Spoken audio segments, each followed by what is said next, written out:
just here to pick up a ticket. Oh, okay. My trip begins like those of many of the homeless I meet, with a one-way bus ticket to Myrtle Beach. I get on the bus and head north. And when I get off in Myrtle Beach, I realize just how hungry I am. But where can I find food? With my new identity, I have no family, no friends in the city, but I soon meet someone who points me in the right direction, sending me to the Helping Hands community kitchen. Thank you. The dining room is packed, and after I eat my lunch, some of the people here tell me where I might be able to find work, if I'm lucky. Nothing here. Day for day. Day for day.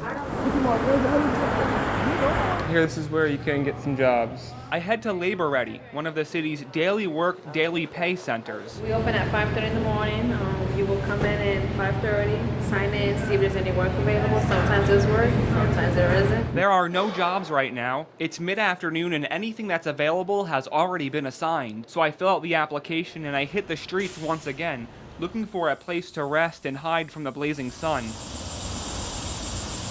I head north and before long run into Chapin Park. That's where I meet Kevin. Kevin has lived on and off the streets of Myrtle Beach for over a decade. Tough.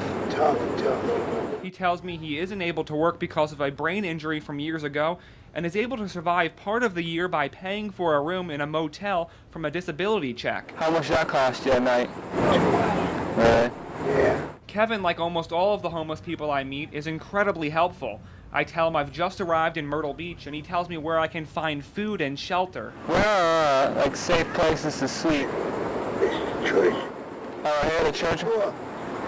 Doorways. Mm-hmm. Kind of tuck in tight. Get out of sight. No, it's dry. No bugs. I thank Kevin and head out to find a place to nap. My first day as a homeless person has been exhausting. The next morning, I'm up before dawn, headed to the Labor Ready Center so I'm there by 5:30 a.m. I'm one of the first at the center. I sign in and wait for any jobs. Some of us sit outside, passing the time and waiting for that elusive call. What I didn't know, sitting on the back steps is considered loitering, and soon Myrtle Beach police arrive. Everyone's going inside. What's going on? Most of the people around here don't like dogs. They don't? Yeah. Oh, man. Well, we'll stop because you guys have to go inside. Okay. All right? That's why we're stopping. We just had a new complaint that came over the air last night. Oh, wonderful. So you guys gotta wait for your jobs or whatever inside. No one is arrested, but the officers warn the employees at Labor Ready of hefty fines if we wait outside any longer. Homeless people are city's unmentionable people. They don't want homeless people here. I've been here for a long time, so I'm just trying to give you friendly advice. No, thank you. I appreciate it. You're welcome. I'm giving you friendly advice. Go home. Yeah. But I don't have the money to go home, and with no one being sent out on any jobs, I start the mile-plus walk to the community kitchen to have breakfast. I'm early, so I catch a nap, then eat some donuts and yogurt, and head back out. I spend most of my day walking to look for help wanted signs in any of the storefronts. I don't find any. Walking back to the community kitchen to have lunch. Even walking to Chapin Memorial Library to hide from the sweltering sun, nap in the air conditioning, and use the bathroom to wash up.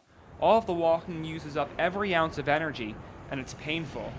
I'm starting to get blisters on my feet. You can see right there. One's forming that's really hurting. And my heels too, they're a little sore.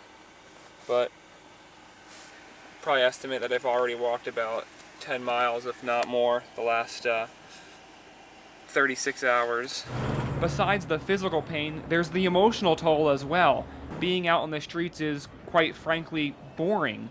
I feel lonely and out of touch with everything that's going on, but as I leave the library, I notice a familiar face sitting on the bench in nearby Chapin Park. Hey, Kevin. How are you, man? Good to see you. Kevin tells me he just got out of jail after being arrested for public intoxication the night before. How was jail? Nothing bad? No. I said, well, that match just Yeah. fines. That's good. No big deal. I pass the time talking with Kevin. I learn he worked as a surveyor before his injury. It was on water responsibility surveying, going around the house, or driveway, whichever. Gotta be right.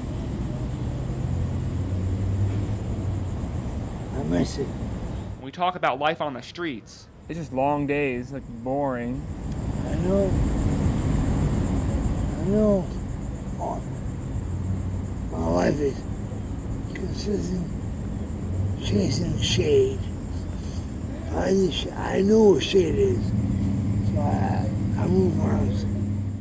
Chasing the shade.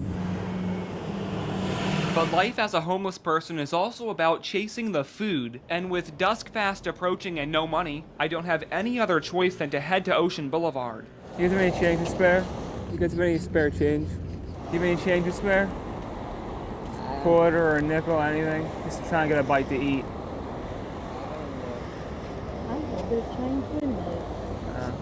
Thank you, man. Appreciate it. Thank you, sir. Thank you so much.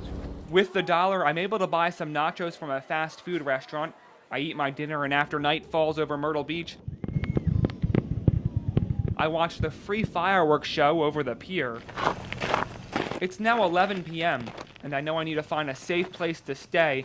I start heading north and find a bench along the entrance to the public beach access. I was told by Kevin, one of the homeless guys I met, that this is probably one of the safest places to sleep on these benches in the residential area, because you're not near the hotel section and the tourist section, but and usually people don't bother you out here, and the police might not really patrol this area as heavily as they do the other areas. Oh, Jesus Christ! Man, I'm sorry. I soon find out that's not the case. What are you doing out here? Sorry, I was just. Who are you? My name's Greg. Greg, where do you live? I'm just trying to sit around. The officer asks me to follow him to his car, and that's when I tell him I'm with WMBF News. After checking out my story, he let me go. By now, it's already 4 in the morning, so I walk the streets, which are desolate this time of hour. And before I know it, it's 5:30, and I'm back at the labor office looking for work. Once again, there isn't any. They don't have any work anyway. No place has work.